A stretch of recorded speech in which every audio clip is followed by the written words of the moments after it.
Hey, Anthony Cesari here from SuccessForYourSongs.com. Today I want to talk to you about melody writing because putting together a great melody is key to writing a great song. It's probably the number one component since melodies are really what people are remembering when the song's over. That's what they're singing. That's what they're taking away from the song, and that's what gets stuck in their head and makes them want to hear it over and over. So a lot of times what I see songwriters do, especially if they write lyrics first, is they'll tend to come up with melodies that are sort of meandering. They just go on and they're all over the place. So what we'll talk about here is how to avoid that and how to make your melodies more memorable. And the best way to do that is to use what's called a motif.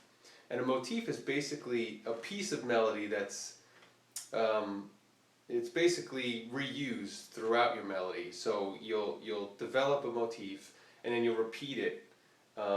And when you repeat it, sometimes you'll change it so that it's not overly repetitious, but it's still familiar. So we'll take a look at an example in a sec, but that's the overall idea of a motif. And you're going to be using several motifs in a song. You might have two in a verse and maybe one in a chorus or something like that. So your whole song isn't going to be based off of one motif, but several of them. And then each one of those motifs is going to define that section of melody.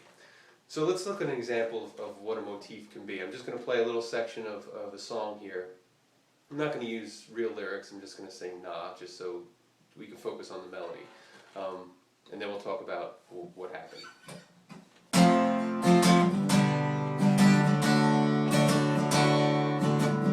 Na na na na na na. Na na na na na na na na. Na na na na na na. Na na na na na na na. Okay, so what I did there is I had 4 separate melody lines that were all part of the same motif. And what I did was I repeated that the main piece of the motif, which was na na na na na na. That happened on the first and the third time around. The second and the fourth time, I started with the same motif, but I changed the ending. I lengthened it and changed it a little bit. So the first time we had na na na na na na. Na na na na na na na na na. So you can see the beginning started the same, so it was still familiar, but then the ending changed, so it didn't make it overly repetitious. Had I just done the same melody line 4 times, it can get boring. I mean, that does happen in songs sometimes, and there are times where you want to use that.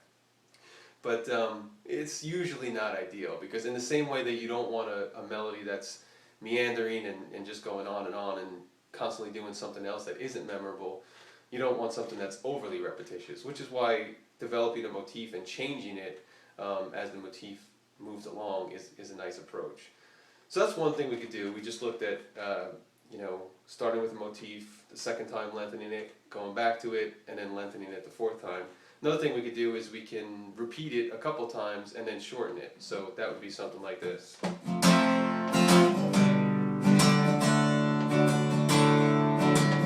Na na na na na na. Na na na na na na. Na na na na. Na na na na. Na na na na na. Okay, so actually what I did there was I repeated it twice in the exact same way, then I shortened it twice, and then I went back to the original the 5th time I did it. So, now I had a different melody than the first example we looked at, but it was based on the same motif, so it was a different way of looking at things.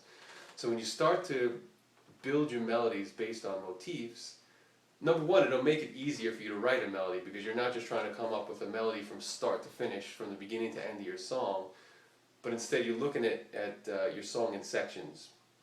So, where that section was one motif, what we just looked at, if I was going to continue with that verse, I might then switch over to a second motif, modify that a little bit, and then once I get to the chorus, I'll do another motif. Now maybe my whole song is based on 3 different motifs, but it keeps the whole thing memorable and singable, which is exactly what you want a melody to do.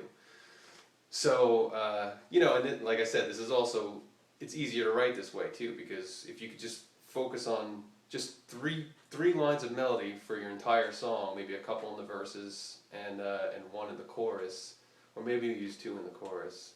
If you're using a song that's, you know, verse, chorus, you just focus on three motifs, 3 or 4 motifs, and then the rest of the song will write itself. You'll just start to change it as you go through the sections, and then you know, just play around with it and see what happens. So start thinking about motifs when you're writing melodies. You want them to be memorable, and this is the way to do it. So also take a listen to your favorite songs. You'll notice they're using motifs a lot, and that's what keeps you humming them and singing them and coming back to them. So try this out next time you're writing, play around with it, have fun with it, and I'll see you next time. Thanks.